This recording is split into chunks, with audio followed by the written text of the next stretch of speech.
First contact fiasco.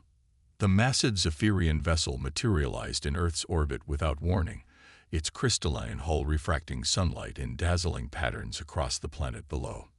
Emergency alerts blared in every space agency worldwide as telescopes swiveled skyward, capturing images of a ship that dwarfed the International Space Station like a whale beside a minnow. Captain Maya Chen stood on the landing pad of the hastily prepared reception site in the New Mexico desert, squinting against the afternoon sun. As head of Earth's newly formed Extraterrestrial Response Division, she'd run countless first contact simulations, but nothing had prepared her for the reality of today. "They're certainly taking their time," remarked Dr. Eli Novak, the team's xenolinguist, checking his watch for the third time in 5 minutes. "Probably rehearsing their grand entrance," Maya replied, adjusting her uniform collar. "Intel suggests their civilization value ceremony." The rest of the welcome committee, a carefully selected group of scientists, military personnel, and government officials, shifted restlessly under the hot sun. They'd been standing at attention for nearly 2 hours since the alien craft had begun its descent. Finally, with a theatrical burst of light that temporarily blinded the human observers, the Zephyrian ship touched down. A seam appeared in its flawless exterior, widening into an elaborate doorway framed by pulsing blue energy. From the ship emerged what could only be described as a procession. Tall, willowy beings with silver-blue skin and elongated limbs glided down a suddenly materialized staircase.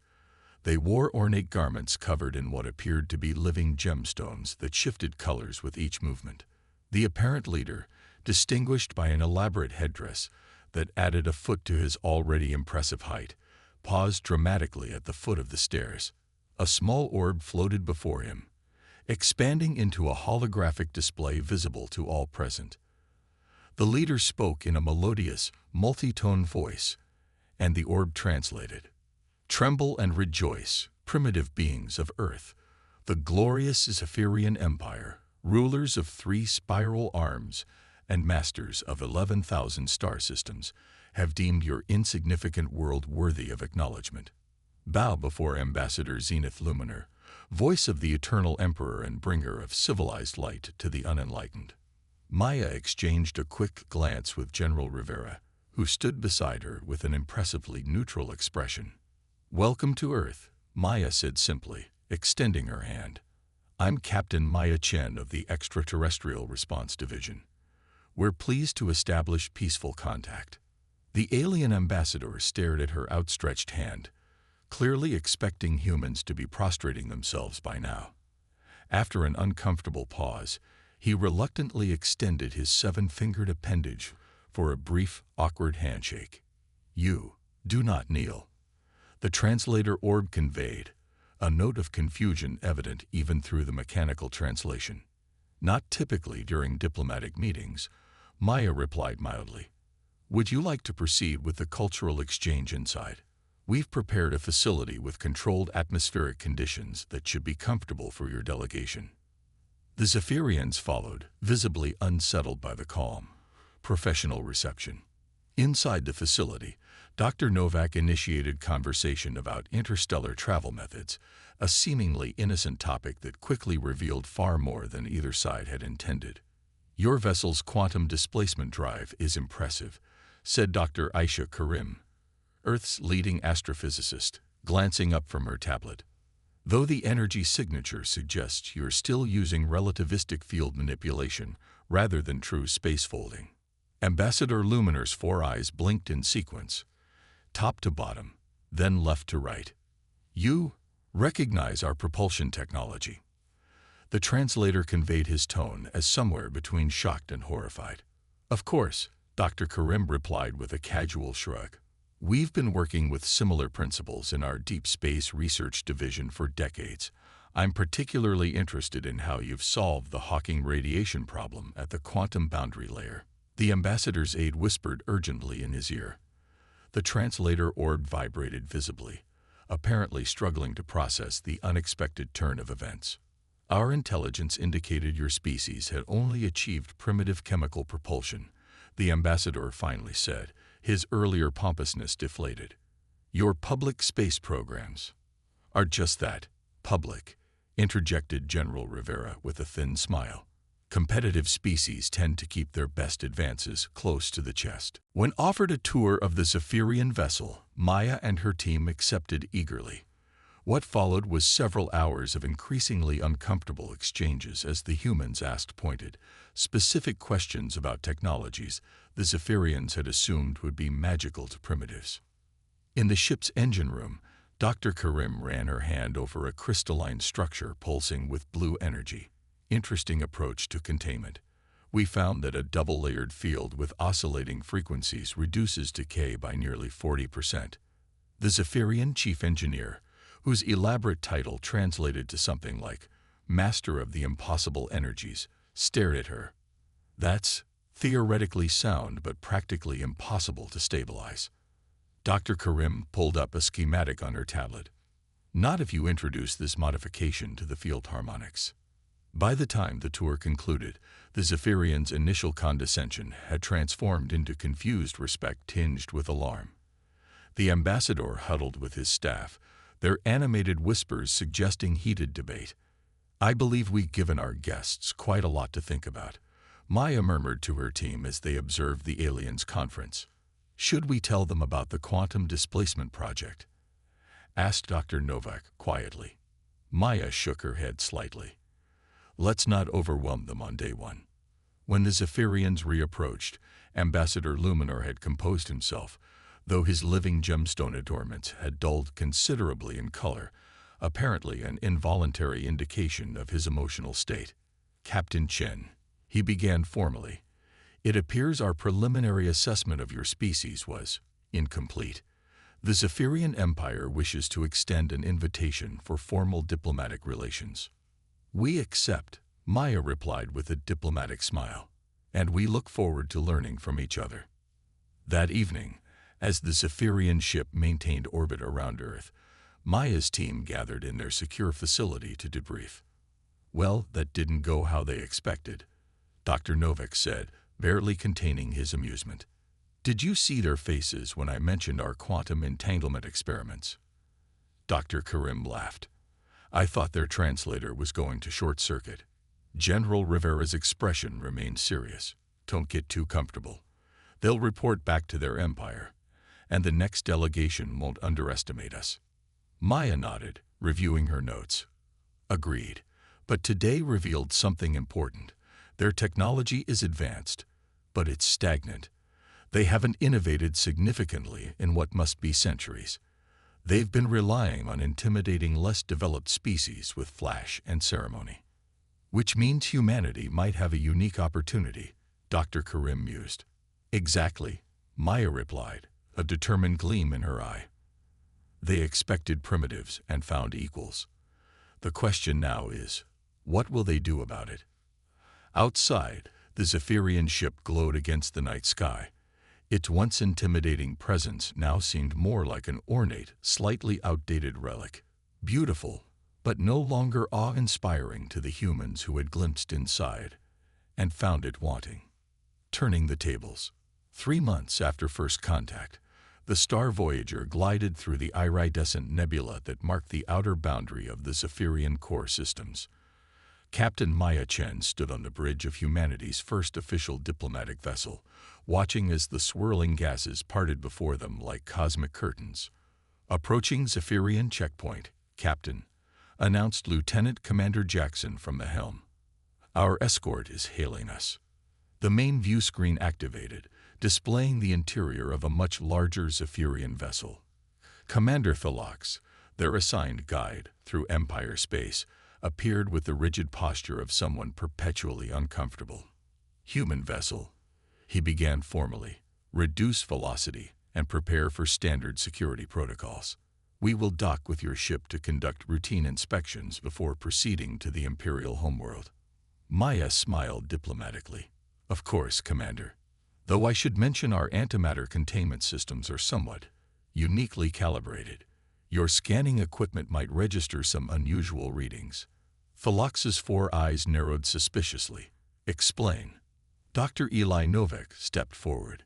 It's a harmless side effect of our efficiency modifications. We found that traditional containment fields waste nearly 30% of energy through quantum bleed. Our solution creates a unique signature that might appear as instability to standard sensors. What Novak carefully omitted was that these efficiency modifications had boosted the Star Voyager's capabilities well beyond what the Zephyrians considered possible for a ship of its size. After a tense inspection, where the Zephyrian engineers alternated between suspicion and barely concealed fascination with human technology, they were cleared to proceed. The escort formation, 3 ornate Zephyrian cruisers surrounding the much smaller Earth vessel, made for an impressive sight as they approached the heart of the Empire. "They're still trying to intimidate us with size and sparkle," observed Dr. Aisha Karim, who had been appointed science attaché for the mission. "Notice how they position their ships. It's not tactical, it's theatrical." Maya nodded. "Their entire society seems built on appearances and tradition. Speaking of which, we should review the Imperial Court protocols before arrival." The briefing that followed would have been comical if it weren't so tedious. Elaborate bowing sequences, mandatory pauses before addressing the Emperor's representatives, and specific walking patterns required when moving through ceremonial spaces. 17 different types of bows. Novak groaned, scrolling through the document. "And we have to memorize which is appropriate for each of the 12 noble castes." "Just follow my lead," Maya advised. "And remember, we're here to establish humanity as equals, not subjects." The Zephyrian capital planet, Lumina Prime, appeared on their view screens as a shimmering jewel, its surface covered with crystalline cities that captured and amplified the light of its binary suns. The Star Voyager was directed to a special diplomatic docking station that orbited the planet like an elaborate crown. As they disembarked, Maya couldn't help but notice how the Zephyrian reception committee flinched when Dr. Karim casually activated her personal shield, a precaution the humans had implemented after studying the high radiation levels of Lumina Prime's atmosphere. "Your personal protection technology is remarkably compact," observed High Minister Vexilor, who had been assigned as their official liaison. His elaborate robes shifted color with his evident surprise. "Just a basic field generator," Karim replied with a shrug. "We noticed your atmospheric composition might cause minor cellular degradation in human tissue after prolonged exposure. We had prepared special environmental chambers for your comfort during your stay," Vexilor said stiffly.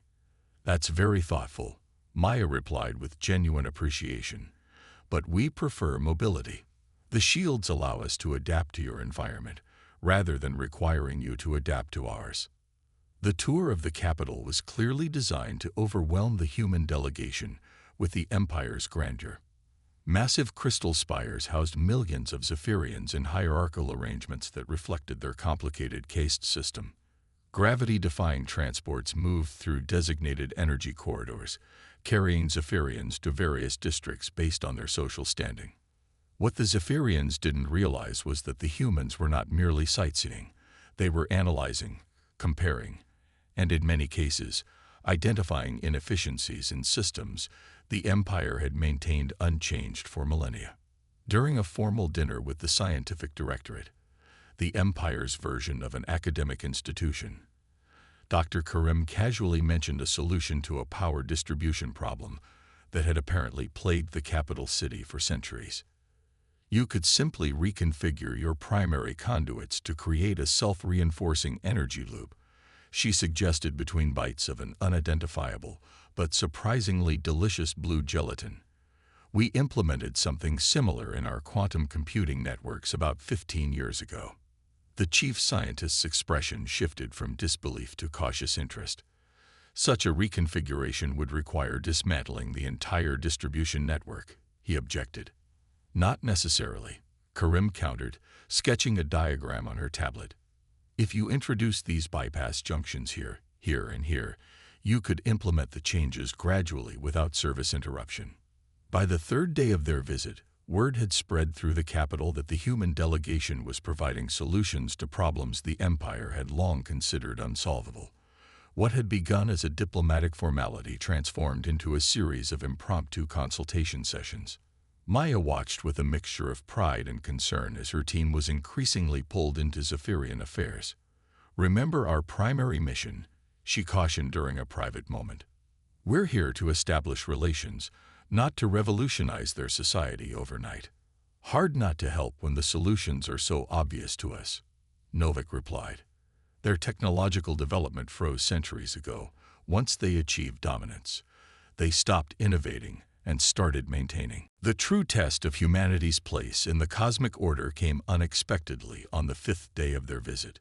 During a tour of the Imperial Energy Production Facility, a massive structure that harvested energy directly from Lumina Prime's binary stars, alarms suddenly blared throughout the complex. "Containment failure in Sector 7, announced a frantic Zephyrian technician. "Cascade collapse imminent." The Zephyrian officials turned from confident hosts to panicked bureaucrats in seconds. "The facility must be evacuated," declared Facility Director Zylox. "Protocol dictates." "How long until catastrophic failure?" Maya interrupted, already moving toward the central control room with her team. "Approximately 20 minutes, the director replied. "But there's nothing to be done. The fail-safes have activated and—" "Dr. Karim, assess the situation," Maya ordered. "Lieutenant Reed, security positions. Novak, with me." What followed was a display of human crisis management that would forever change the Zephyrian perception of their primitive guests. While Imperial technicians followed evacuation protocols with resigned acceptance of the inevitable disaster, the human team rushed toward the problem. In the control center, Dr. Karim quickly interfaced her tablet with the Zephyrian systems, bypassing security protocols with ease, a fact that would only register with Imperial security forces much later. "The problem's in the quantum filtration system," she announced after a rapid analysis.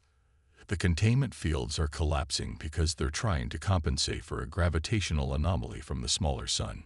"Can we stabilize it?" Maya asked. "Not with their current configuration," Karim replied, fingers flying across her interface. "But if we reroute the energy flow through a modified pattern and introduce a counterphase harmonic." Director Zylox stared at the humans in disbelief. "That's impossible. The system architecture doesn't allow for such modifications." "Your architecture doesn't," Novak agreed, already helping Karim implement her solution. "But we're not using yours." With barely 2 minutes to spare, the humans managed to stabilize the facility. The blaring alarms fell silent as energy readings returned to normal levels.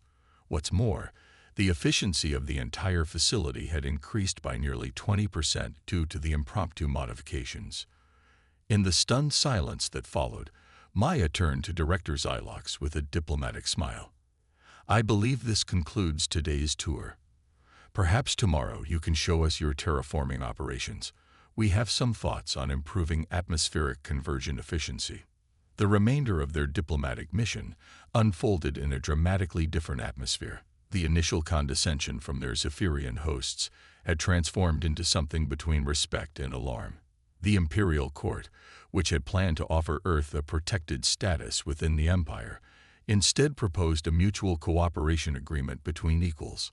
On their final day, as the Star Voyager prepared to depart, High Minister Vexilor presented Maya with a ceremonial gift, a crystal containing what he described as the collected wisdom of the Empire. "We look forward to a productive relationship between our civilizations," he said formally, though his living gemstone adornments pulsed with colors that suggested deeper emotions. "As do we," Maya replied, presenting him with Earth's gift in return, a seemingly simple data crystal. "This contains several theoretical frameworks our scientists thought might interest yours. Just some concepts we've been exploring recently." What she didn't mention was that the theoretical frameworks represented technological approaches that would revolutionize Zephyrian society if implemented, a gentle push toward innovation that humanity had decided was in everyone's best interest. As the Star Voyager broke orbit and accelerated toward the nebula boundary at speeds that left their Zephyrian escort struggling to keep pace, Maya gathered her team on the bridge. "Well done, everyone," she said with genuine pride. First contact mission accomplished. Do you think they'll actually use the information we provided? Asked Novak, gazing back at the shimmering world receding behind them. They'll have to, Dr. Karim replied with a knowing smile. Otherwise, they'll be left behind. The universe just got a lot more competitive. Maya nodded, turning her attention to the stars ahead. The Zephyrians built an empire on intimidation and stagnated. Humanity built nothing but never stopped evolving. She smiled. I wonder which approach will serve better in the long run. As if answering her question, the Star Voyager's engines hummed with energy as they prepared for the jump home, using technology that had already surpassed anything their advanced hosts had displayed. The Zephyrian Empire had accidentally encountered humanity, and the galaxy would never be the same.